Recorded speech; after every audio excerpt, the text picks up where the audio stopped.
Okay, hi everyone. Thank you for being here on Friday, wherever you are joining from. Some of you from California, I see, so it's earlier in the day. I am here in Brooklyn, New York, and it's a beautiful day here. If you don't know me, I have a Substack and I write a lot, and I have a bunch of books about drawing the world around me and being inspired by the world around. And ordinary things like rocks are all around, and I find them very, kind of soothing and relaxing to draw and paint. And they also provide us with a lot of texture and opportunity to practice light and shading and just, kind of get in. They're also free and carefree. You can make mistakes and you can make them wonky, and they don't have to look exactly like the subject in front of you. You can kind of interpret them. And so most classes on Michael's today are, related to the holidays. It's related to Halloween, but we're drawing and painting rocks today. And I think a lot of you know me, so thank you for joining. And you kind of know that I mean, if the world around me, pumpkins and lots of things around the holidays are happening, then that's what I'll draw. So yeah, I have one more class with Derwent that will happen in December. And if anybody has suggestions, please, just let me know what you would love for me to do. And that's it. I think I'm gonna go over to Rich, if we could switch over to my desk, that would be great. Okay, all right. So I have a bunch of things out. There's all mostly Derwent materials, and as a lot of you who know me know that I love these paints. I use them all the time. We're probably going to be using mostly this kind of range of colors today, which is the browns and blues and grays. So although you can paint your rocks any colors that you want, there's also lots of red and earth tone rocks as well. So we'll probably be, not so much greens and yellows, but this side of the palette. And the first exercise is going to be like a Zen rock pile, just a stack of rocks. I am not really using reference. I'm just using my memory for these drawings today. I have a few things up on my screen that are just like things I've done in the past, but we're just kind of going to be like really using our imagination for a lot of this. I've drawn a lot of rocks, but I really just want to encourage you all, if you're joining me, to, just follow along, but don't get too caught up in being exact, because, really anything goes when it comes to a subject like stones and rocks. So we're going to first focus on smaller stones and rocks that people would maybe pile up in front of their house. I don't really know the history behind these Zen rock piles, but I love the idea that people can come and add to them. If you're on like a hiking trail, sometimes you'll see them. And just like that humans have sort of manipulated and kind of piled them up, and some people might add one to the top or something. Anyway, I love them. I always draw them when I see them. So some of the examples that I had shared on my Instagram were actually Zen rock piles that I had seen in my world. Okay, so I have a 3B pencil. I'm just going to start sketching some shapes. I say this a lot in my lessons, and it's pretty much repeated in my books. It's nice to draw the full shape of something and then be able to, very, very lightly at first, and then be able to, either use your eraser or just leave the line. So I'm making up this bottom rock, I'm drawing the whole thing. I am working very lightly, so I apologize if you can't see, but all the lines will get darker as I go. Depends on if I guess you can kind of see my lines, but I do encourage you to work lightly, especially if you're drawing shapes right on top of each other, because that enables you to have like a more rounded shape for each stone. Sometimes if you guess where one will end and one will begin, kind of messes it up. So I say this all the time, no matter what you're drawing, just draw those full shapes right on top of each other, layer right on top, and then you can solidify the lines that you want to be shown in your final drawing. So I'm just making them a little smaller as I go. They're all kind of oblong shaped for now. Maybe as I get up higher, I'll make them a little more round.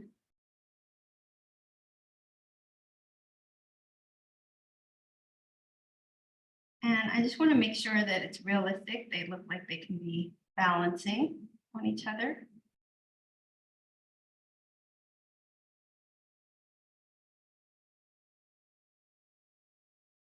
Okay, so there's my initial sketch.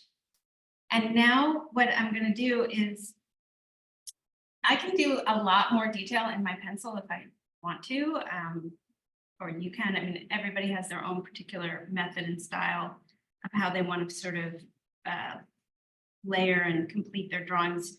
You can also just go right in and paint your rocks. But this is my process. I usually sketch in pencil, then I'll add ink and then paint and then maybe add a little bit more ink. So now I'm just solidifying the lines that are outlining what is actually seen. And I can just go in with the eraser if I want and erase these lines.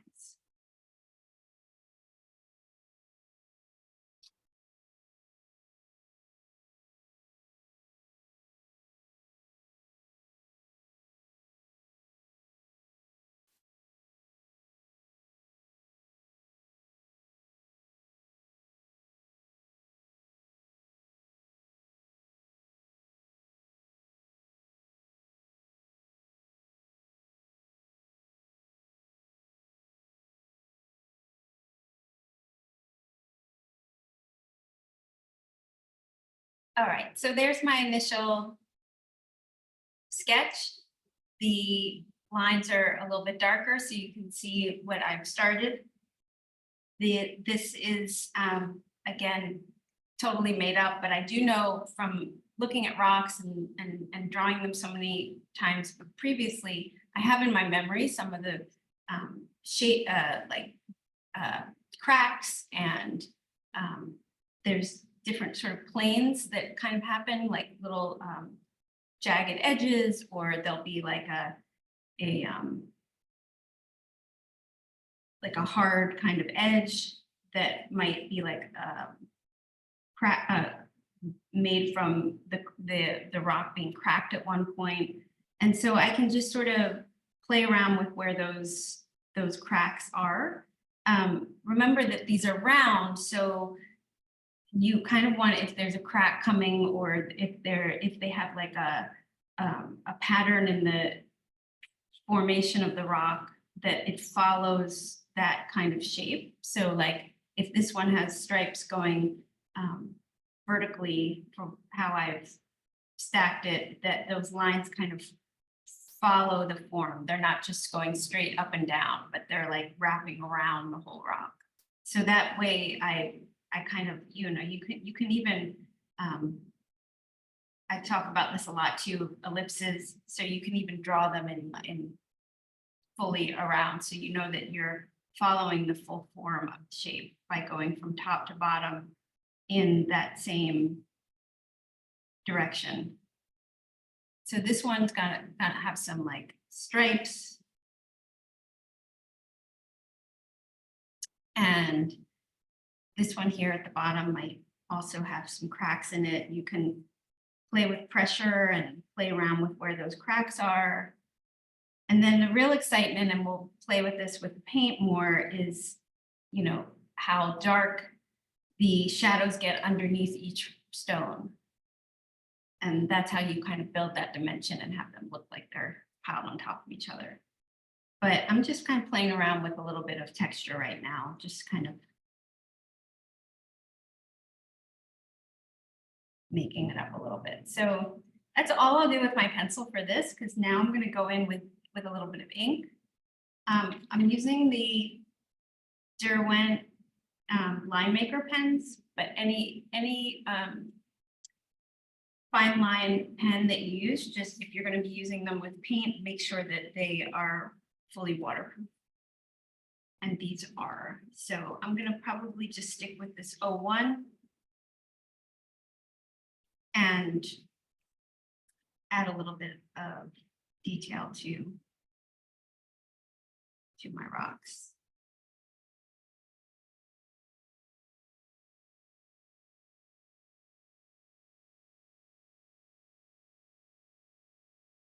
Basically going over the same lines. I like to leave some of my pencil. That's just my personal own personal choice, but I like the way that the sort of messiness, leaving a little bit of my lines there. I like the way it looks, so I leave both of. I don't really erase too much. Is what I'm saying.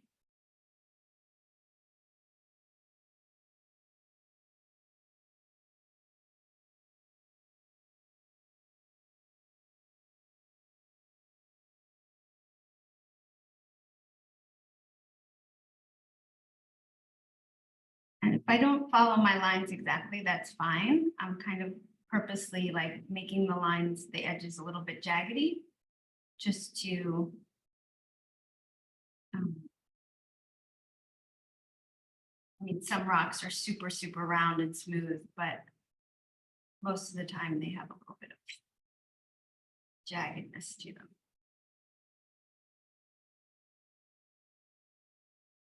And I kind of do my own form of cross hatching, but it's not exact. It's not like perfect. I kind of make my own kind of random marks with the ink.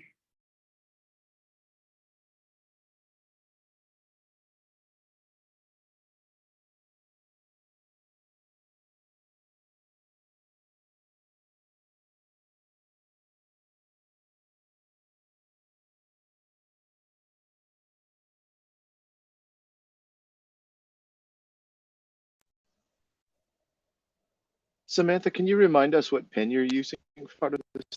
Oh yeah, this sketch? is Derwent line maker, and I'm using the 0.1.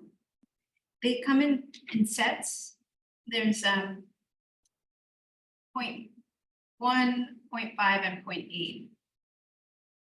I also have here a set of the gray. This is a nice addition to have if you like working in ink. These are I find that they're a little bit newer for me using the gray ink, but I really like I really enjoy having it. I can show what that looks like as well. Micron makes a gray graphite line now, and then Derwent has their own. For rocks, you can also use sepia. So for now, that's all the ink I'm going to use for. Although I am going to show you what the gray looks like. So if I wanted to, I could go in and just add a little bit of this. So you see how it's very light, but it adds like another tone, which is super nice to have.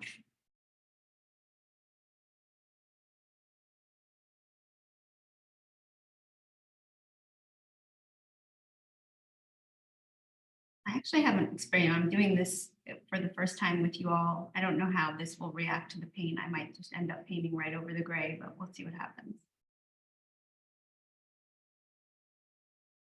So at the bottom of each rock, and then at the top of each rock, you're going to be sort of playing with shadow.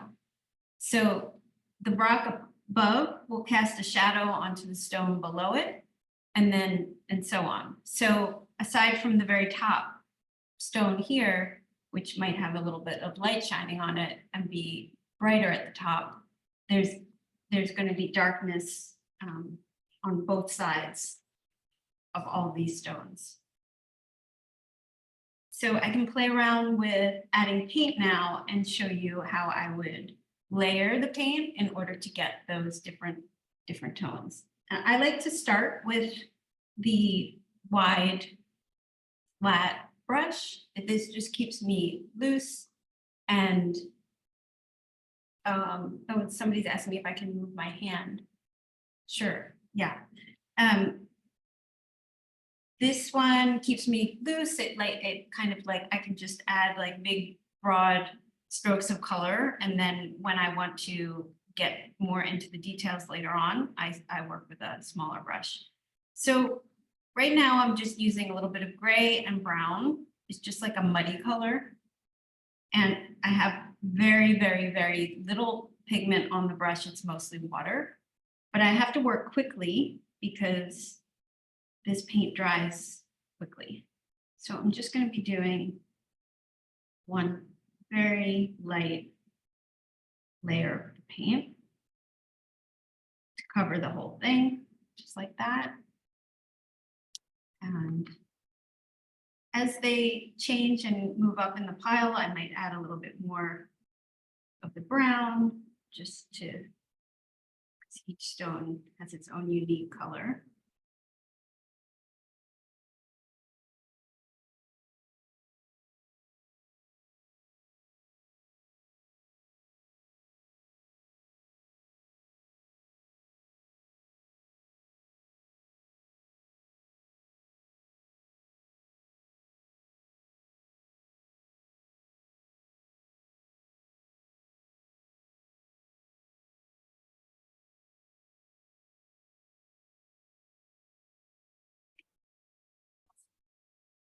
Cool.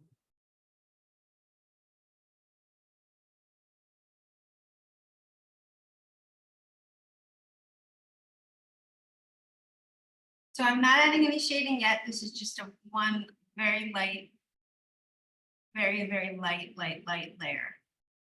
And the great thing about these paints is the more you layer them and the more pigmented you use them,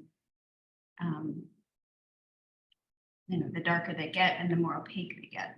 So right now they're kind of looking like a watercolor. And I love using them this way. You can get really beautiful washes if you add like a pool of water to them. But they also act a little bit more like an acrylic wash. The more pigment you add. Okay, so there's the first layer. And now I will start to add a second layer and show how it happens when you build, what happens when you build the paint up. So now I've added just a little bit more pigment. I'm working a little bit more. I have to keep working quickly. If it gets a little too dark, I just blot.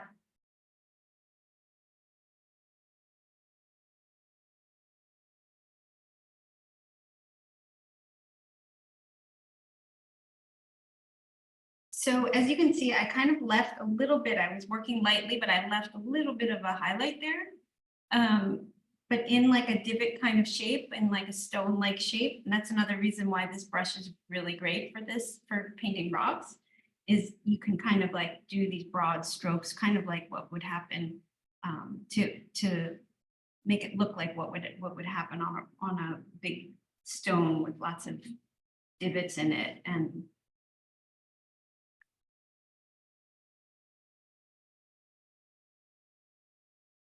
yeah, cracks and things. So as you play, as you get used to it, you kind of can figure out like what the paint does and how this can work for you. I need to let this paint dry because right in there where these two stones meet, it's going to get even darker and almost like very, very, very dark, almost black. So now I'll work on this stone, which had a little bit more red in it.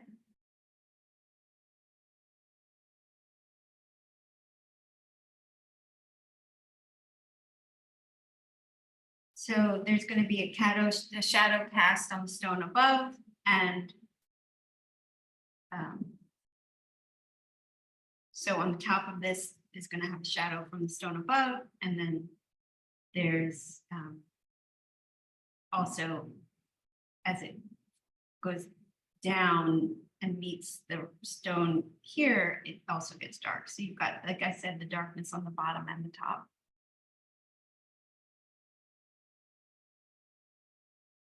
If you're more comfortable working in paint, in ink, you can go in and add these shadows using your ink as well. There is so many ways of doing this, but as you can see, the stones themselves were just carefree and not, I'm not really following anything.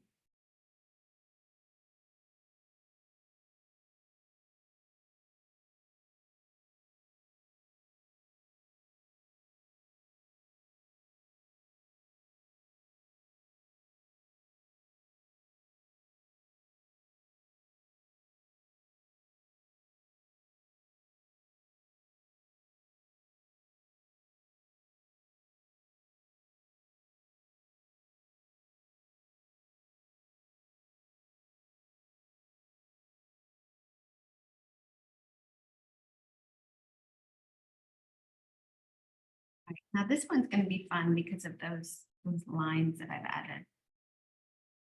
I am using a little bit of the blue. I still have not changed my brush.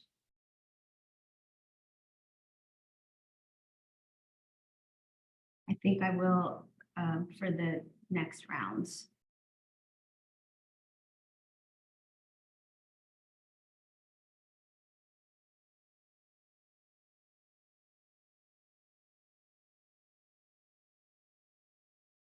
I'm just using the side of the brush now to create some of these lines that I started in ink. They're this is very light touch, just very light and very loose.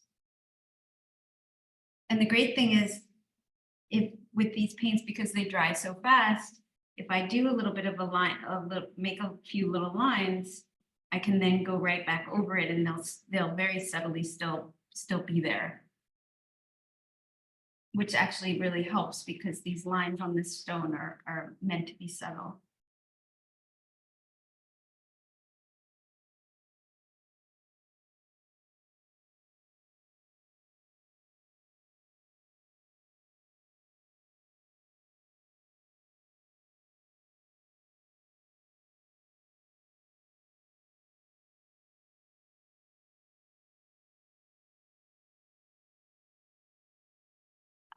I'm seeing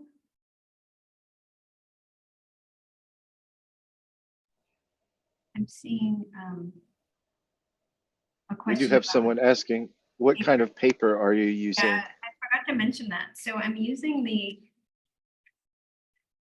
Derwent light fast paper, which is hot, more like a hot press.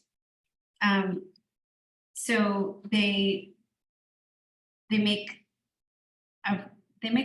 two. One is cold press. I can't remember what it's called, but I really like the light fast paper because I like a smoother surface, and that's mainly because of the ink. Because I use ink, I like to have it, if it's too textured, the ink. It's just a personal choice. I prefer smoother paper.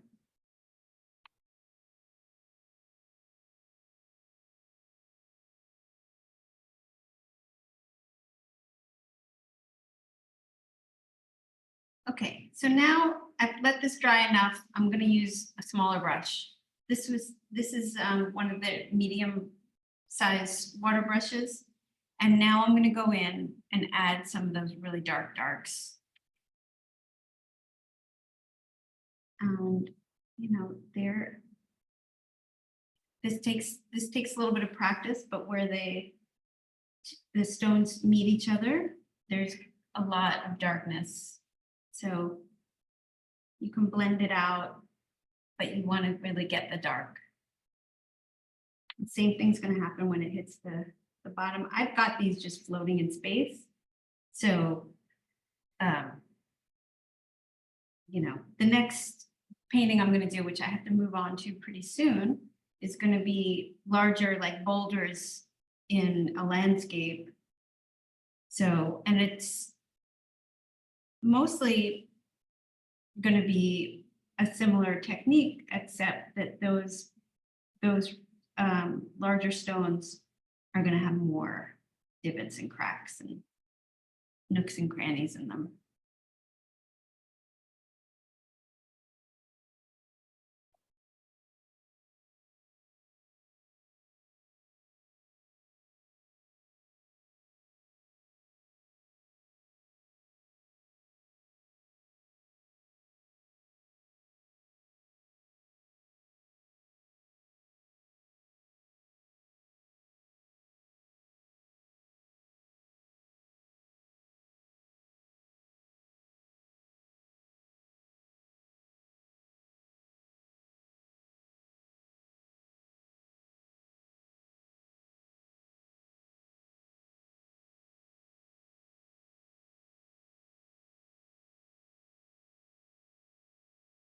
There's also the Derwent Inktense pencils. For something like this, you can definitely add the details and the different cracks and textures and planes on rocks using the pencils. I don't use them as much, but they're excellent for and they work in conjunction. So sometimes in my classes, I'll use them both just to show how they work together with the paints. But in my personal work, I mostly use the paints.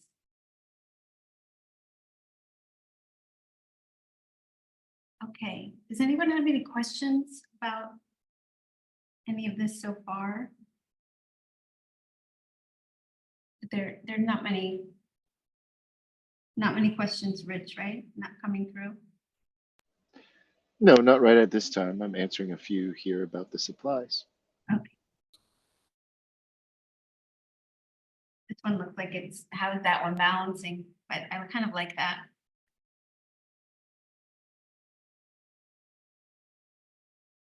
So I really only use, by the way, if anybody is curious, because you can't see everything or else the painting won't be dark enough. I'm using a paper towel or like like a napkin. And I just blot the paint, and it's usually just a big mess like this. And I find them beautiful, but there, as you can see, I'm really like, it's a very limited palette. Just using a few colors. Samantha, we have a question from Miriam. She's asking, did you use the pins on the cracks and the hatching before you started with the paint? Yes. Yes, that was all done previously. I don't know if Miriam came late. Yes. And so now what I would normally do actually is go back into this with the ink.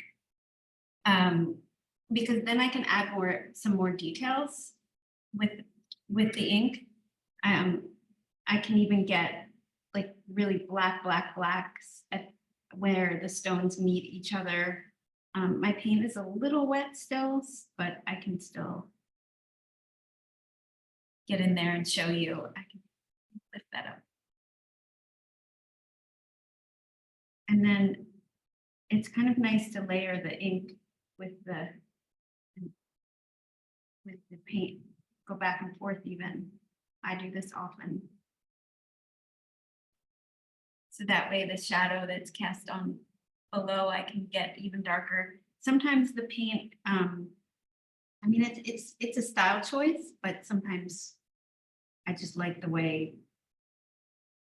it looks to go back and forth.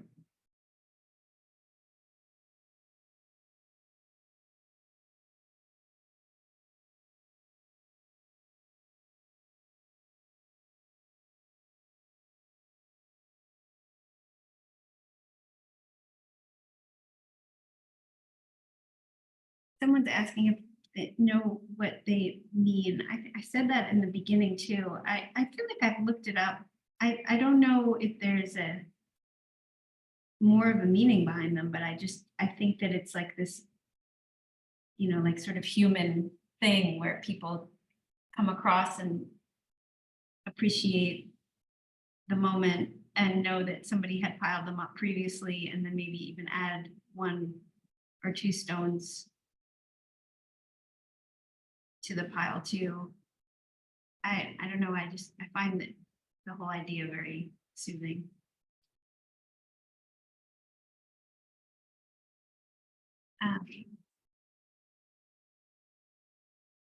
This is right now I'm using 0.5. I was in the beginning using 0.1, but I made a little bit of these last minute additions with the thicker, slightly thicker line. Okay, so, oh yeah, they might, right. Somebody's saying they're used as trail markers. I mean, that's true, like to tell people which way to go. Yeah, that's kind of a nice, I'm sure that there's a reason for them, but I think you can even buy like small sets of stones to pile up at like museum gift shops I've seen. So just a moment of Zen. It's always welcome. Okay, so now I'm going to go on to more, actually this one I'm going to be doing landscape. Why not? And these I'm going to be grounding like at the bottom to the bottom of the page. And what I want to sort of address here more so than in the other is those areas of darkness. So I'm just gonna, these are gonna be really like you can almost how do I almost like a continuous line or like a free form line, like just make some shapes. Just make really rough shapes.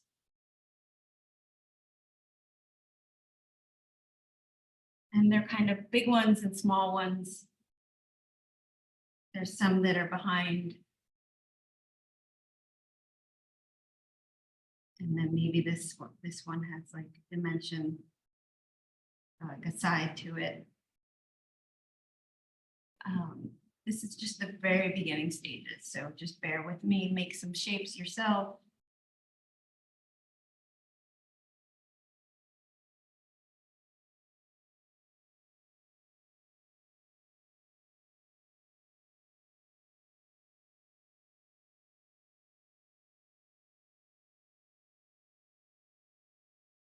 Okay, there's some shapes. These are big, little, however you, from wherever your vantage point is.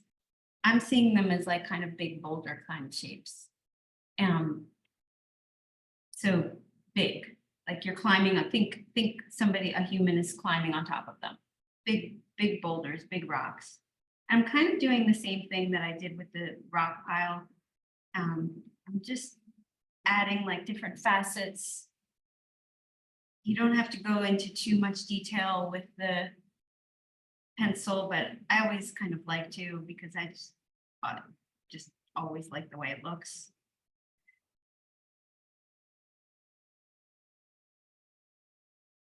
They just have, they just have different things going on. The lines, you can almost like make these lines with, not with your eyes closed, but just, with varying pressure with your pencil, intentionally random and intentionally loose.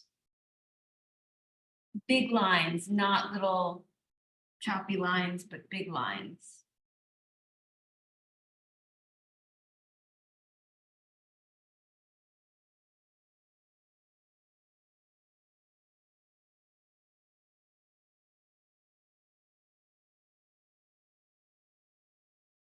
I'm going to use my pencil a little bit more here just because it's easy to show and easy and quick.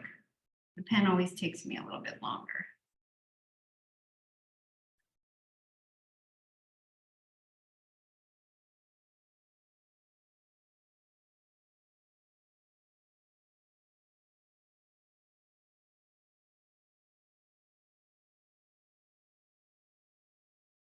So again, where they meet, there's shadows, but you know, depending on the where these divots and planes are on the stone and how the light hits, you know, that's also completely random. I mean, we're gonna pretend that the light is coming from like this direction. So at the top of the rocks, there'll be some highlights, but as well, if this part of the rock gets pushed back, because there's like a crack in it, then that's gonna be in shadow as well. But you don't have to be exact with this. It's just shapes, lots of shapes. This one, I'm gonna make a big crack in it.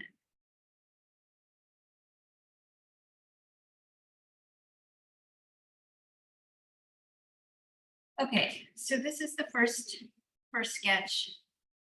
Now I'm gonna take my the thickest fine liner that I have here, which is an 8. And in that negative space, I'm just gonna fill it in with like dark.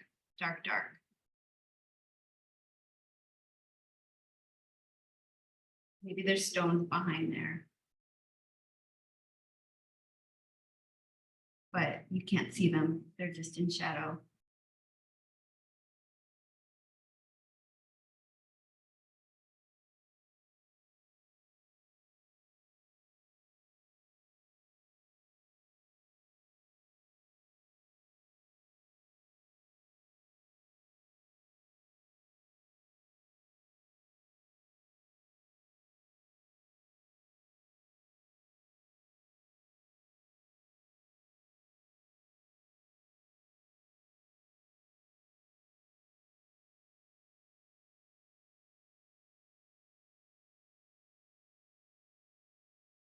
Now,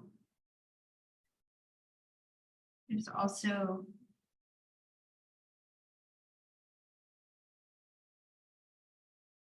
darkness here, but I'm not going to make it completely black because maybe some light is getting through. Okay. And where the stones meet, I'm going to go in as well with darkness.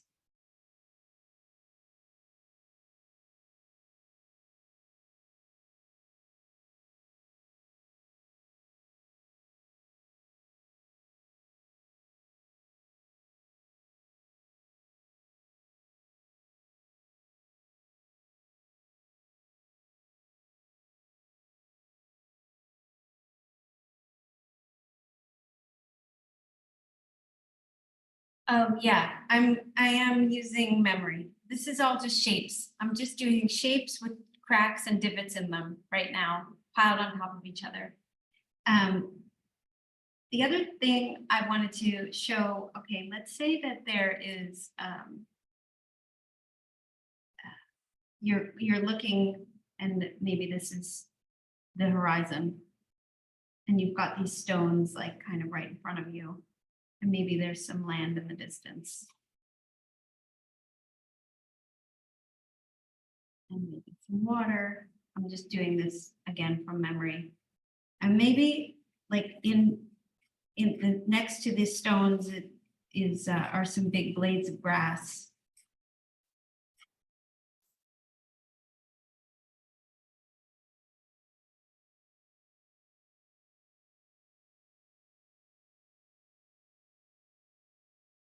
So I'm kind of putting them in a setting. I just made that up. I don't really know what's happening, but I'm going to focus on the rocks and then the background can just be like, you know, something happening in the background. These are now like in a setting, they're big, like I said before, imagine like, you know, somebody climbing on top of them. And I'm just going to go in again with my big broad brush and create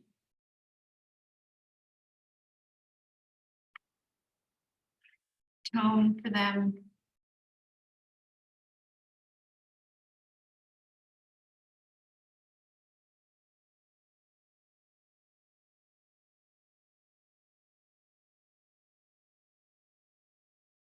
covering them with a light wash, just like I did before.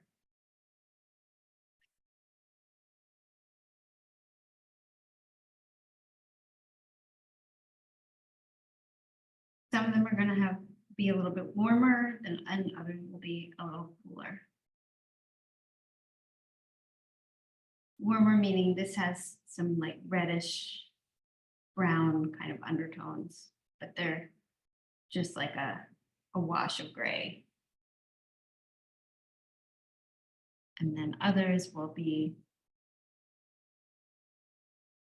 a little bluer.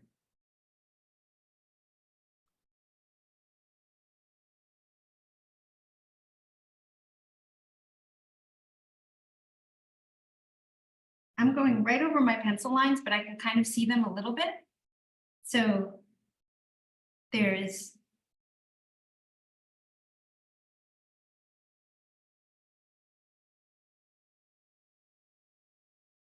a guide for me to work with.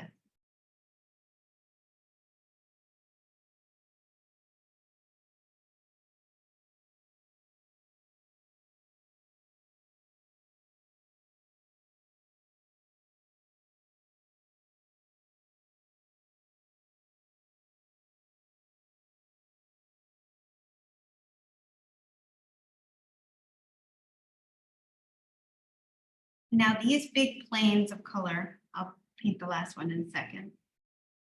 These are easy to, you just add the next layer of color kind of wherever those divots and planes are on the rock.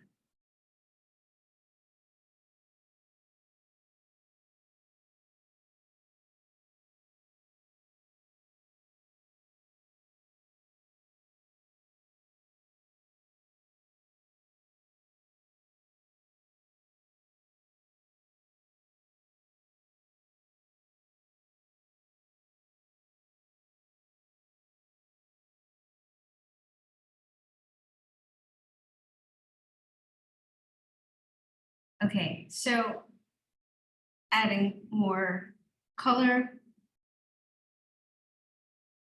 I'm now going in with my black to where it's really in shadow.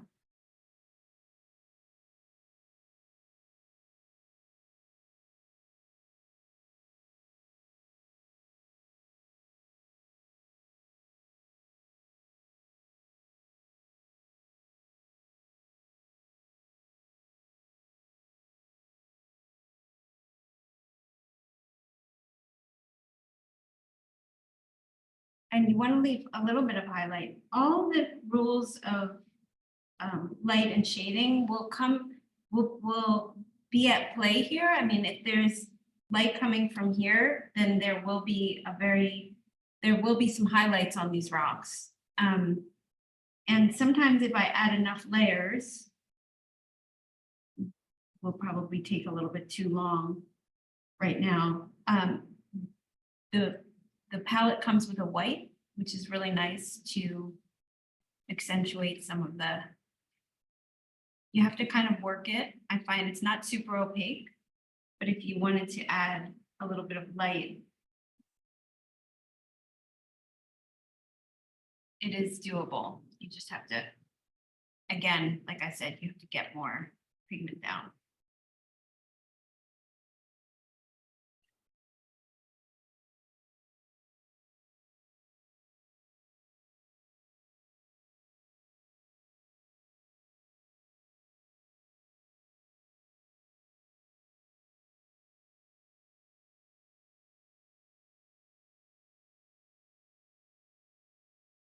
Another layer here. You can see the same kind of thing with the smaller piles. Every time the rocks hit each other, there's going to be shadow. Samantha, Lisa has a question. She's wondering, is the water coming from that brush specifically, or Yes. what if she's using a regular brush? Would you recommend anything, any technique there? You know, I use these brushes for the classes with Derwent because they're great for on the go. Like if you're paying, and that's my thing is I kind of paint the world around, and I'm often on the go. But I mean, it's the same thing, you know. I mean, if I have a little thing of water here. Sorry, I just shook my phone. So if I'm working with a regular brush, still shaking, sorry. So I have some water and I'm working with a regular brush, you know, it's really the same. You're gonna, it's just that I find it's nice to kind of be able to squeeze the water out, but it's really the same thing. I mean, the other thing I like about the Derwent brushes for this process specifically is that big flat brush.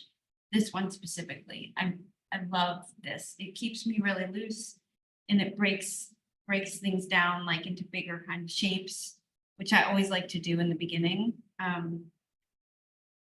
But then, you know, when you're getting into more details, I could go either way between the smaller size brushes or a regular brush. When I'm in my studio, I mean, I have really nice brushes, so I like to use them.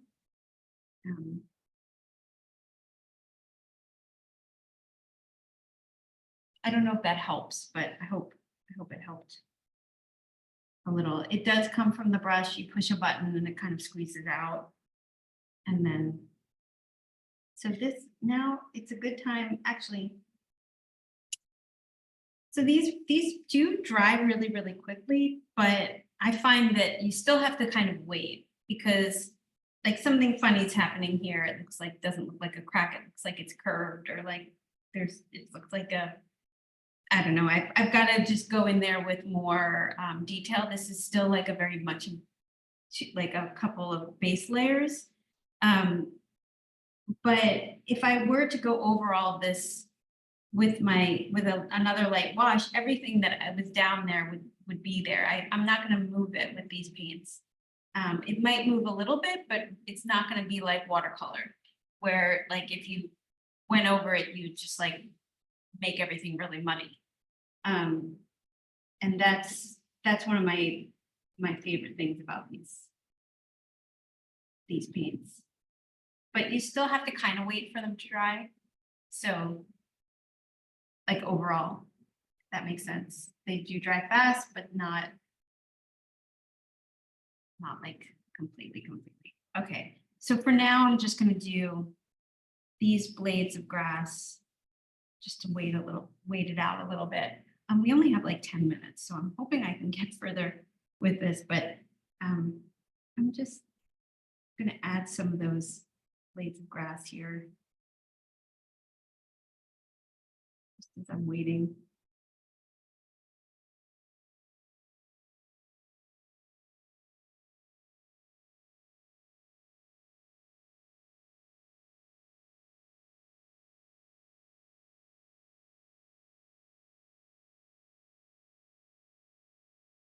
Red light. This is what I just love about these. Like you can do this really light, beautiful wash and get all those like, you know, the beautiful like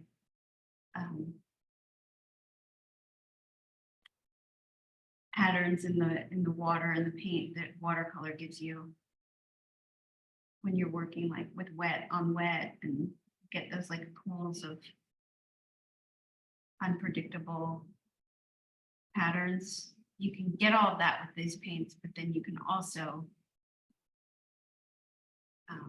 I'll now share what you can also do, hoping that it's dry enough.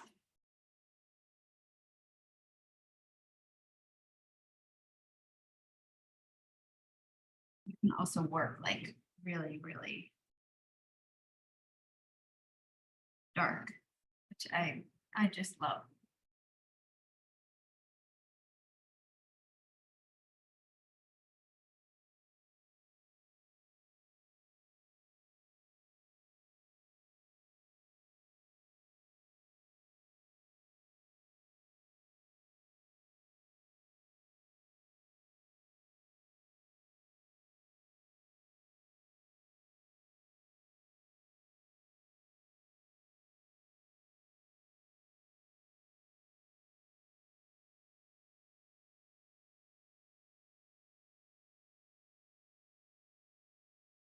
I'm just quickly working darker because we don't have a lot of time, and I want to show you what the paints can really do.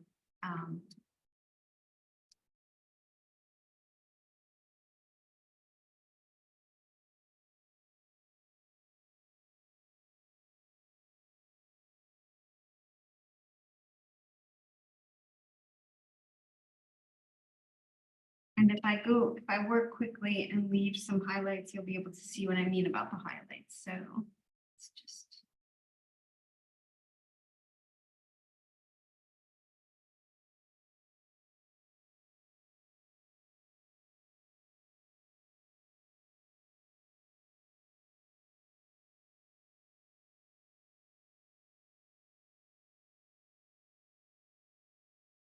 The darks and facets that I had started here, if I go back in, you can still see underneath what I had started. Sometimes when I'm doing a final piece, it is 8 layers of paint before I'm done. I think we're only up to about 3 here.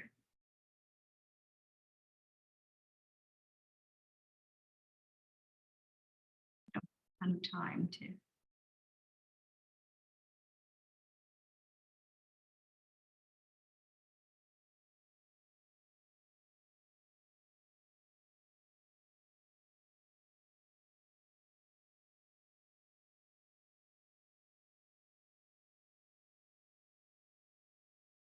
What time is it now? Are there any other questions before I'm?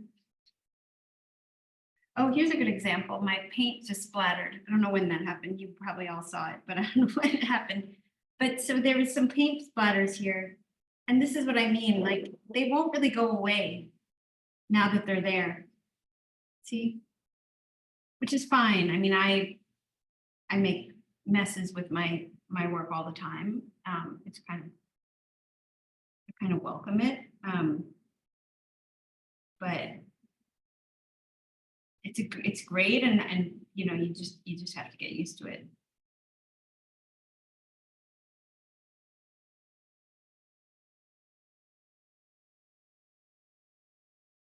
Somebody asked how I know where the negative spaces are. Louisa,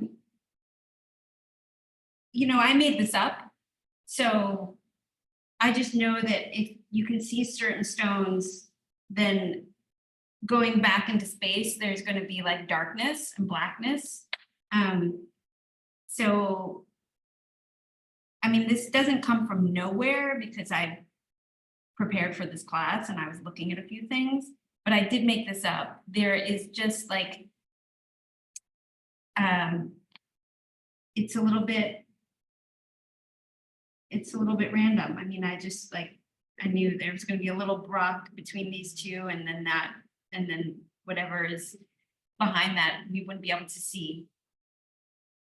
I don't know if that's helpful, but I would just look at piles of rocks and see what you can notice. And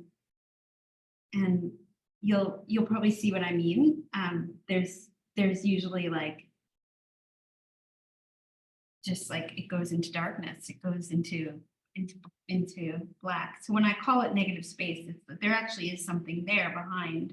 Maybe there's even stones back there, but you can't see them.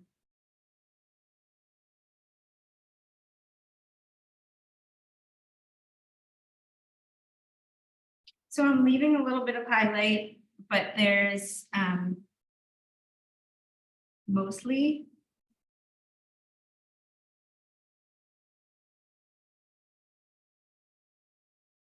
and you know, if you're used to working with these paints, you get used to like what happens when you add darkness to them and how you can work with them. Like I said, quickly, but you can definitely use that to your advantage, which is what I find. I find it's an advantage that they dry fast.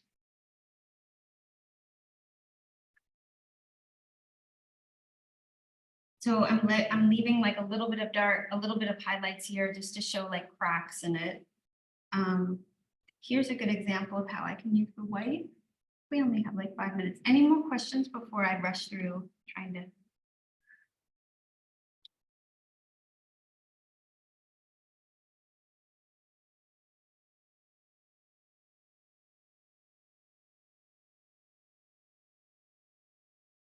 I would definitely be adding, let me do that really quickly, some tone here.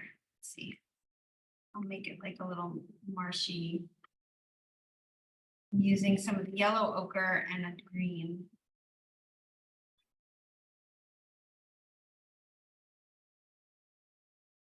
I have a whole piece of the paints in there.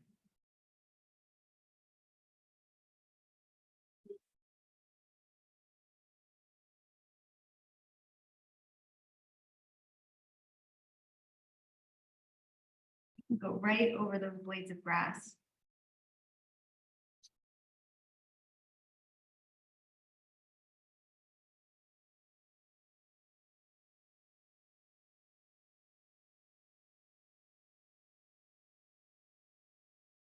I said I wasn't going to use too much green, but here I am.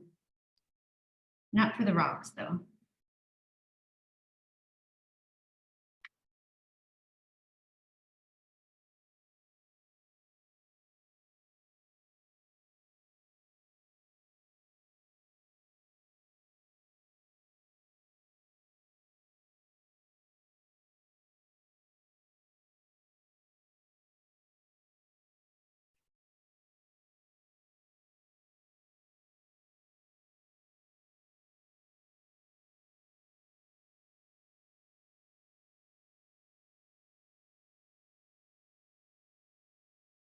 There, so you know, the main thing is to just, the idea is to have a very free, carefree shapes, but no, like there's some, I don't want to like say that it should be like easy or anything, because I know, you know, even drawing random shapes and making them look like stones has, you know, it takes practice.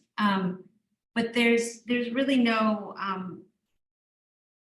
you know, there's no exact science to this. It's just to make for these fun, playful shapes. Let your pencil and your lines like kind of be carefree, and then you can have fun. I mean, there's all sorts of patterns that exist on rocks. I would look at them. I would look at like the speckles and the highlights and the different cracks and lines and divots and all the things that you can play with. But really, it's just a beautiful subject. I mean, to have a whole series of rock paintings, you know, I'm thinking rocks and the nature that creeps up from the concrete in cities and things that, there are these things that I'm always drawn to. And, you know, for me, it's become zen, peaceful to play with these shapes. And you know, I hope that maybe this didn't excite you too much, but hopefully it did, because I find that these subjects, these things that we take for granted, like things that are just in our world all over, whether you're in the city or the country, and you can just pick them up in your hands and study them and have fun playing around with drawing them. It's 3 o'clock. I don't know if I'm happy to stay for a few more questions, but if anybody wants to reach out to me, I always find that these are fast and I'm always just talking to myself. So please reach out if anybody has any questions. You can always find me on Instagram at sdonbakerdesign. Or you can find me on my website, sdonbaker.com, and sign up for my email, because that's where I share all the classes that I do and anything new I have going on. So yeah. And was there anything, should I go, Rich? No, nothing else? That's pretty much it. Yeah, it looks like you were very active in the chat, so thank you. You're welcome. My pleasure. Yeah, well, thank you, everyone. If there's anything you need, just reach out to me. And if you share anything, please tag me on Instagram too, so I can share it. What was the Instagram? Here, I'm going to put it in the.